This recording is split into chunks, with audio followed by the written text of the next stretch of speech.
Sa katahimikan ng gabi, may mga kwento tayong pilit na isinusulat sa hangin, mga salitang hindi mabigkas, mga damdaming sinadyang itago, sapagkat may mga pagmamahal na mas masarap damhin kaysa ipilit. Ito ang kwento ng pag-ibig na tahimik, ngunit tunay, isang pag-ibig na piniling magparaya, maghintay at magpaalam. Ngunit paano nga ba magpaalam sa pangarap?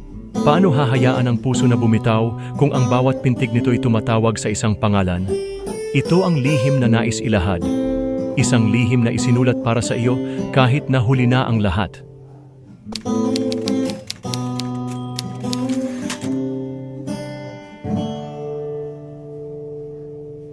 May mga salitang hindi ko kailanman nasabi, mga pangarap na binitiwan, iniwan sa hangin. Isang lihim na sinikap kong itago, habang ikaw ay masaya sa mundong hindi ako bahagi. Pinili kong manahimik, sapagkat sa bawat pagkakataong tinitigan kita, nanginig ang aking puso, ngunit hindi ko magawang ibuka ang labi ko. Sa bawat ngiti mong hindi para sa akin, sa bawat yakap mong nasa iba nakadampi, ako'y naghintay, na baka isang araw, makita mo rin ako. Ngunit dumating ang araw na iyong mga mata, nangusap ng kaligayahan, hindi sa piling ko, kundi sa kanya. Masakit, parang alab na hindi nagliliyab, parang ulan na walang patak. Nandito ako, ngunit kailan may di mo nakita. At ngayon wala na akong magagawa kundi bitawan ka.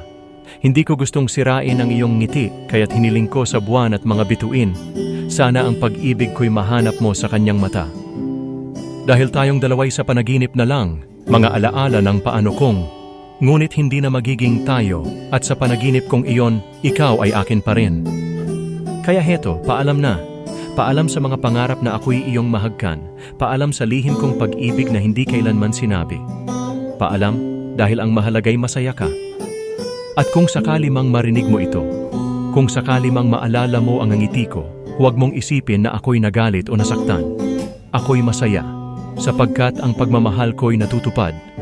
Hindi sa paraan na inaasahan ko, ngunit sa paraan na karapat-dapat para sa'yo.